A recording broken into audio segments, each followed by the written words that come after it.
Hello, hello.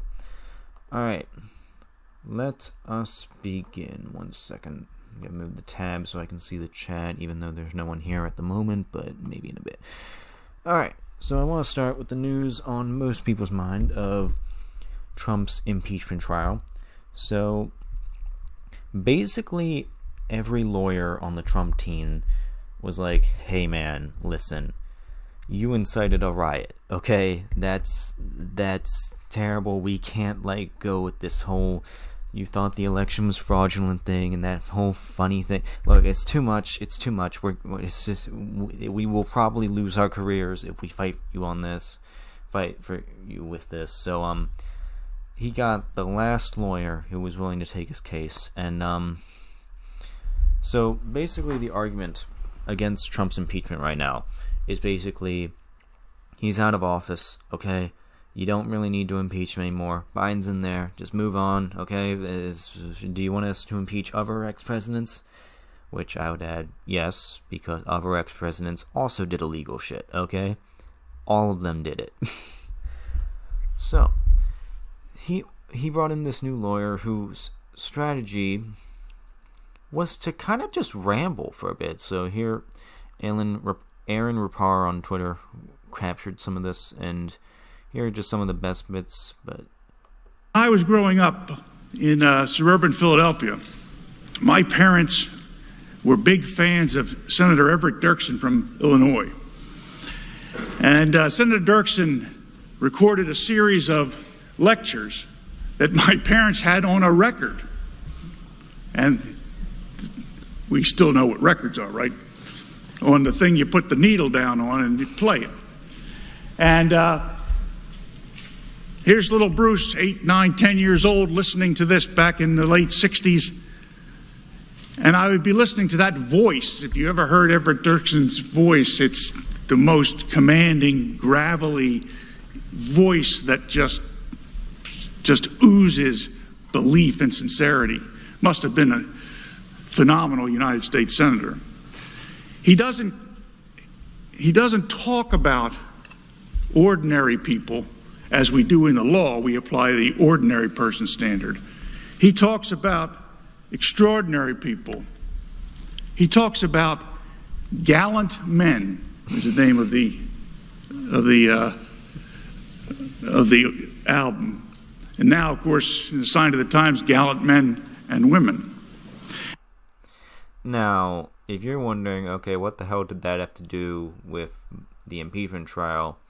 That's what everyone else is wondering as well. Here's some more stuff. The term, I haven't watched their families. They love the states that they represent. There isn't a member in this room who has not used the term, I represent the great state of fill in the blank. Why? Because they're all great? Yeah. But you think yours is greater than others because these are your people. These are the people that sent you here to do their work. They trusted you with the responsibility of representative government. Yes, that is what a senator is. You know, I feel proud to know my senators. Senator Casey up here in the back. Senator Toomey over to the left. You know, it's funny. This is an aside, but it's funny. You ever notice how when you're talking or you hear others talking about you when you're... Okay, so basically he just rambled a shit ton, and while I was watching that, I thought of the perfect clip this reminds me of. So, let me pull this up.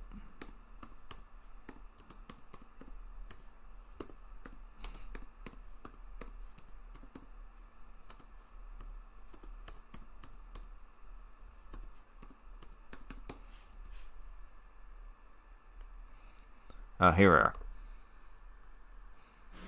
57, 58, 59, 60. That's 4 minutes.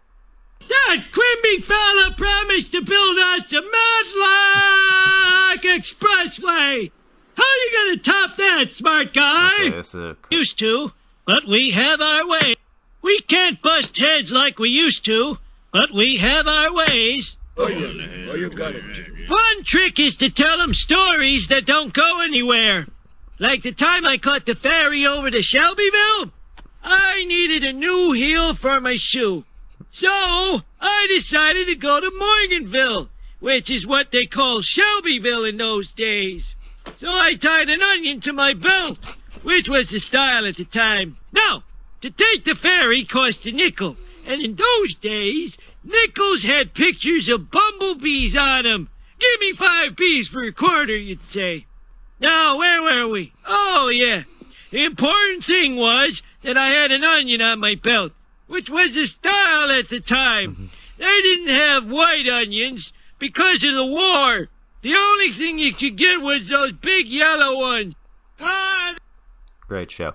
Anyway, so that's what I think this impeachment lawyer is. He's basically Grandpa Simpson telling long stories that go nowhere and are...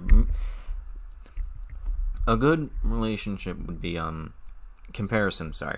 would be also the Chewbacca defense, which is where you just talk about something random and go off topic for something, and then just to distract the jury, in this case senators, from the goal. Now, the Senate voted to whether the trial should continue, or whether it was constitutional in general to have an impeachment trial while the president is out of office. So I want to point out that 44 Republicans voted not to continue the trial, meaning that 44 Republicans don't even think they should even have a trial. Okay? Now, if you're thinking that 17 Republicans are going to vote to convict President Trump, you are out of your mind, okay? Because 44 Republicans voted to not even have the trial in the first place, okay? There is no way that Donald Trump is going to be convicted because these men are subservient to him, okay? They are subservient because they know that he can make or break their career, okay?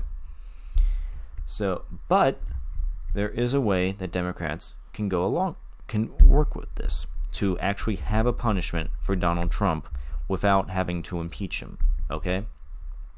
They can invoke what's called the 14th Amendment, which is basically if you aid or abet insurrectionists or traitors to this country, you can no longer run for office or public office, more likely political office in layman's terms. So they can invoke that, and it only requires a simple majority of 51 votes. They could easily get that. They got a yay for having the trial continue with 56 votes, so they could easily get it.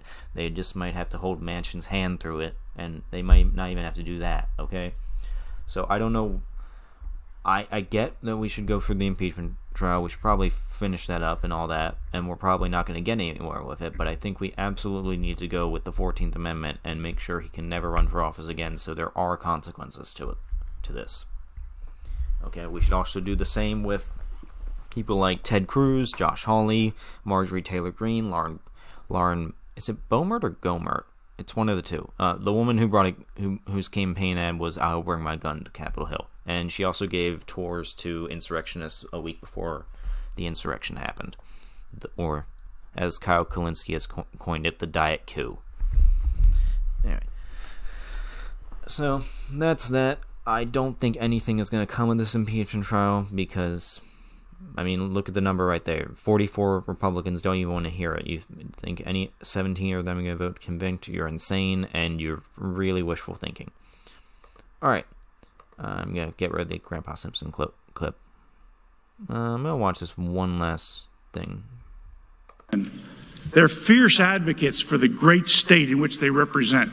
And somewhere far down that list of attributes, way below patriot, and way below love of family and country, and way below fierce advocates for their states, far down, at least that's what I thought, anyway, and I still think that.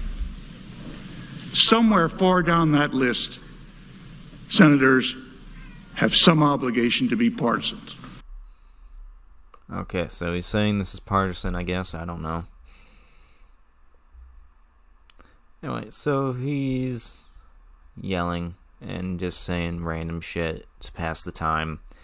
Does remind me of, again, the Grandpa Simpson point, telling stories. So, yeah. Now, I want to move on to the other side of the aisle, the Democrats, and specifically Biden's cabinet picks. So,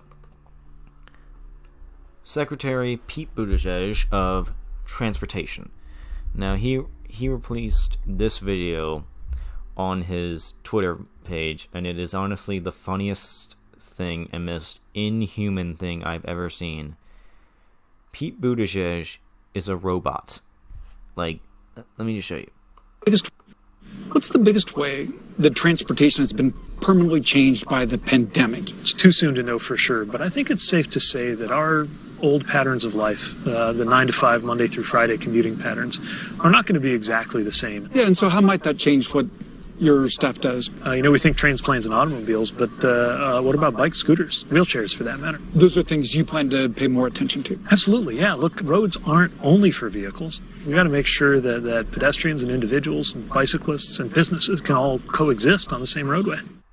What's the biggest way that transport... So, it's just his delivery seems very robotic in that it was very scripted. And, okay, so here is a problem with Pete Buttigieg being the Secretary for Transportation. When he was mayor of South Bend, he had the biggest pothole problem of all time. He had a huge pothole problem. Worst pothole situation in the entire state. So much so that Domino's gave a grant for every state in South Bend where Buttigieg was mayor from 2012 to and chose an Indiana's recipient as customers were asking them. So Domino's had to give them a grant for potholes because the potholes were so bad. Quote, "It's been insane," one tire store owner told the paper, adding one day he stepped out to get pizza for her employees and 7 cars had come to the shop with tire problems by the time he returned. In fact, Democrat James Miller, who succeeded Buttigieg in 2020, included fixing the roads as part of his platform.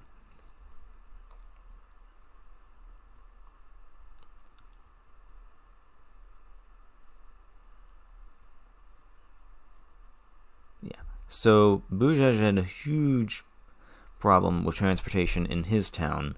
So it moving up to the entire country. Hopefully he has a good staff. Hopefully. But yeah, so that I don't know why he picked him for transportation. I don't know if Pete Buttigieg knows anything about transportation, especially after he had to have Domino's help him with his pothole problem. So I feel like he just picked him because he owed him a favor from dropping out. Alright, next cabinet pick. Janet Yellen. She has made millions in Wall Street from corporate speeches, including money from the company known as Citadel. Okay, now Citadel is the company that owns Robinhood, and Robinhood was the trading app, as you know. Basically, Reddit traders pumped GameStop stocks so high up that hedge funds betting against GameStop were basically defunded, and Robinhood delisted GameStop, and people were like, hey, is this legal? And so there was a class action lawsuit, and also apparently Janet Yellen called for a meeting with them, but people were like, hey, since you received money from Citadel, the company that owns Robinhood, would that impact your decision making in prosecuting them? Janet Yellen, not John Yellen, but Jen Psaki, the press secretary, basically said, look, she's an expert. She deserves that money. She deserves to be corrupted. Is that what you're saying? She has made millions in Wall Street corporate speeches and millions from Goldman Sachs, Google, Citi, National Bank, UBS, Citadel, Barclays, Credit Cruise, Salesforce, and more. Okay, and this is from Politico. Okay, so So if I was getting money from them, that would personally impact my decision-making in prosecuting companies such as that. Hopefully she'll prove me wrong. But I'm just saying there is a conflict of interest there. Serious. Alright. Next pick.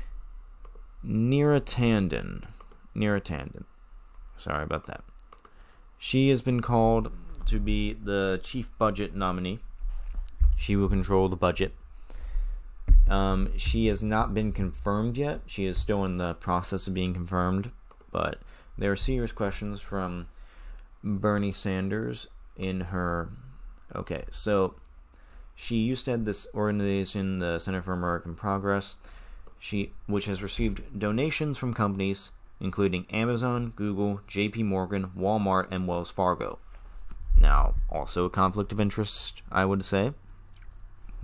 And also one of Biden's plans is to raise the minimum wage to $15 an hour. Now, I know companies such as Walmart would have a problem with that because they don't want to pay their workers a fair share. So I can see Walmart calling her and being like, hey, don't do that, or something like that. Okay? So there raises a conflict of interest. Now, Neera Tanden is also what I would call a deficit hawk and a warmonger. And what I mean by that is, this is from a leaked email from the DNC leak back in 2016, where they leaked all.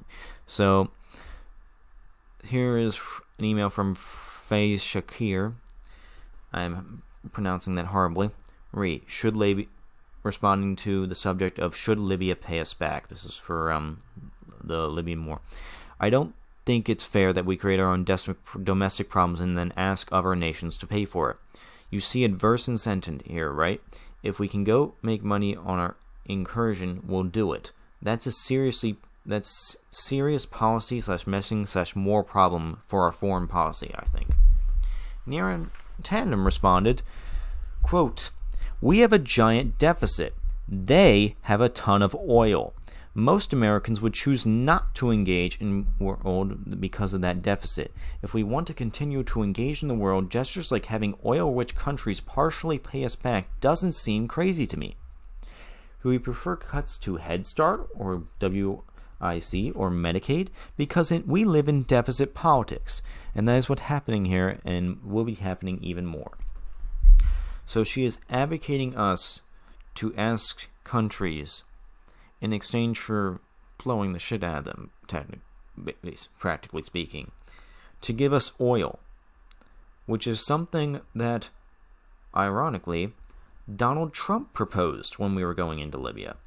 This is true. The vlog is practically... Actually, I think I can find it, but Donald Trump did a vlog series back in the early 2010s. So, Trump... Libya. I misspelled that.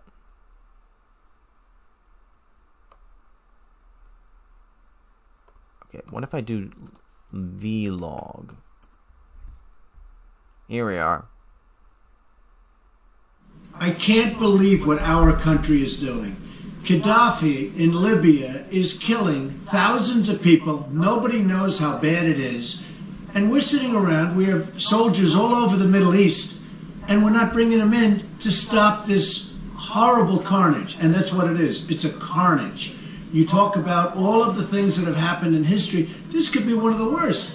Now, we should go in, we should stop this guy, which would be very easy and very quick. We could do it surgically, stop him from doing it, and save these lives. This is absolute nuts. We don't want to get involved, and you're going to end up with something like you've never seen before. Now, ultimately, the people will appreciate it. They're going to end up taking over the country eventually, but the people will appreciate it, and they should pay us back. But we have to go in to save these lives. These people are being slaughtered like animals. It's horrible what's going on. It has to be stopped. We're making decisions like trade embargoes. What does this have to do with a trade embargo? He's killing people with machine guns in the streets.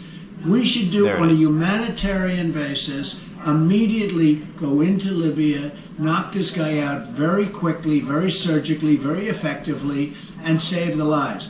After it's all done, we go to the protesters who end up running the country.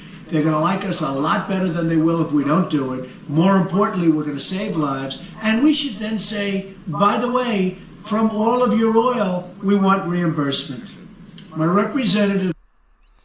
So, Neera Tanden is suggesting a very similar idea to what Donald Trump proposed in a YouTube video back in 2011.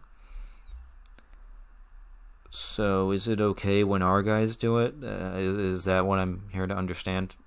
That it's okay to ask countries for oil when it's our guys? Is that cool? Okay. And then, there's this other video. No, not that one. My bad. No, not that one. Aha. Here it is. So, Neera Tanden is also pushed for cutbacks to Social Security. My bad. And Medicare. Candidates with these governors.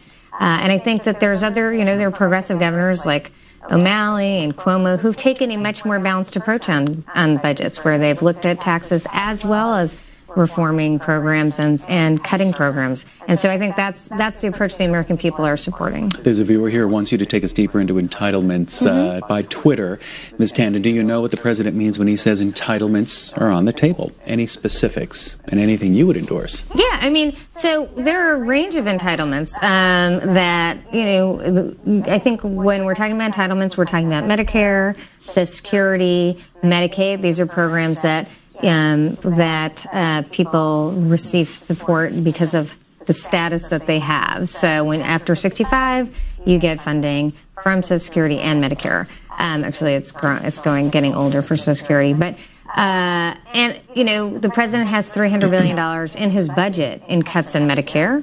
That comes on top of cuts in Medicare from the Affordable Care Act. So he has put specific cuts in the budget already in Medicare, and they had savings in Medicaid in the past. I think the question really is, if we're going to have a deal to address long-term deficit reduction, we need to put both entitlements on the table as well as taxes. It's unfair to ask only middle-class Americans to bear the burden of our deficits. Middle-class Americans actually didn't create the deficits. So I think the challenge is that we should have entitlements on the savings, on the entitlements, and the Center for American Progress has put forward ideas and proposals to reform the beneficiary structure of Social Security. Some of our progressive allies aren't as excited about that as we are, but we've put those ideas on the table. But we think that those are legitimate ideas that need to be put part of a proposal where everyone's at the table. We don't just ask middle class Americans to sacrifice. We ask all Americans, and especially, I think it's not unreasonable to ask the wealthiest Americans. So she is advocating for cuts to Medicare and Social Security and Medicaid, programs that the American people depend on like it's nothing.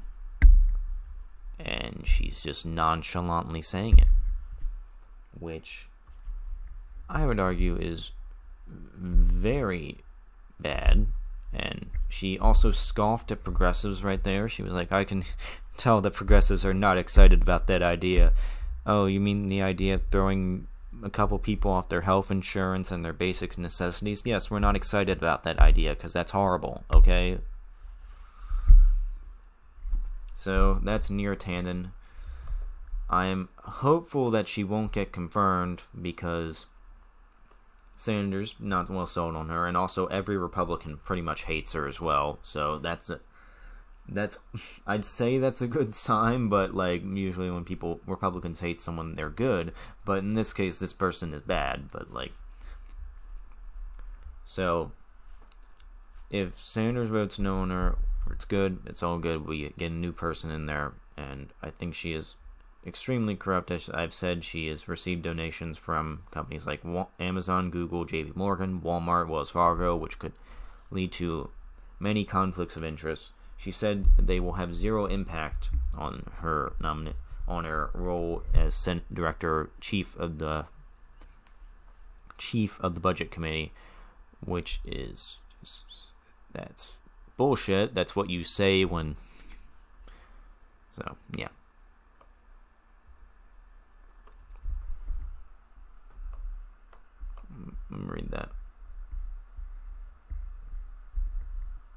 Okay, Sanders didn't give any indication he accepted her answer.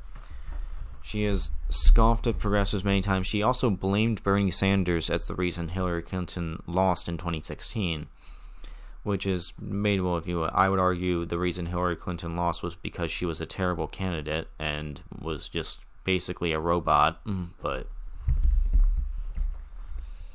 you can have your own opinion on that.